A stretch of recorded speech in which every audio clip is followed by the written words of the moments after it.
At least 9 people have been killed and 48 wounded in multiple shootings in different parts of the United States over the weekend. The U.S. Gun Violence Archive says more than 30,000 people have died from gun violence in the U.S. so far this year. In Norfolk, Virginia, police say 2 people were killed and 5 others injured by gunfire at a party on Sunday. On the same day, at least 6 people were injured in a shooting in downtown Charleston, South Carolina.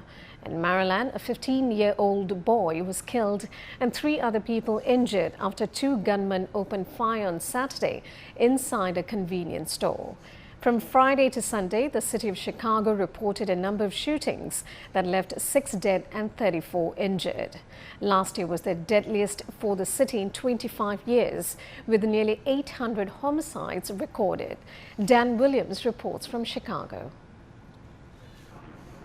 The aftermath of a drive-by shooting in Chicago.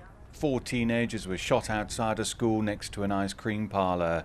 Police begin the process of attempting to find the perpetrators. The shooting that took place here adds yet another number to Chicago's bleak statistics on gun violence. Although the number of shootings and killings are down from last year, the city is still on course to top 600 homicides by year's end. And criminals are mostly getting away with it. An analysis of data by the Chicago Sun-Times found police made arrests in just 12% of crimes reported last year. That's down from a high of 31% in 2005. Still, there are many people working to restore hope here. This is a violence prevention group, an initiative that is linked to Project Hood, helping others obtain destiny. They estimate they stop at least 50 murders a month. Got any problems, just give us a call and we'll be here. Project Hood.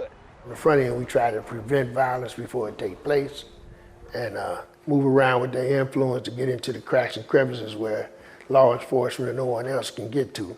It is a group effort. The Metropolitan Peace Initiative is a non-profit that helps communities heal from trauma. One tool is data. We know that those are oftentimes very difficult weekends where violence tends to spike in the city, and the street outreach teams such as Project Hood can utilize that information to try to identify specific areas, specific hotspots, specific times of day to really have their people in the right places at the right times. Pastor Corey Brooks is the founder of Project Hood. The impacts of violence on our neighborhood can be seen almost every day. Brooks has undertaken a vigil to live on a rooftop to raise awareness about violence in Chicago, as well as raise funds to build a community center for the area. If we can intervene, especially in individuals' lives where they have no hope and they feel like they're all alone, or they feel like they're trapped in the gang, or they feel like they're trapped on the block. We want to infuse hope. We want to infuse possibilities. We want to give them opportunities to change their lives. There is plenty of work ahead as Chicago searches for solutions to stop the cycle of violence. But groups like this one offer belief for a brighter future. Dan Williams, CGTN, Chicago.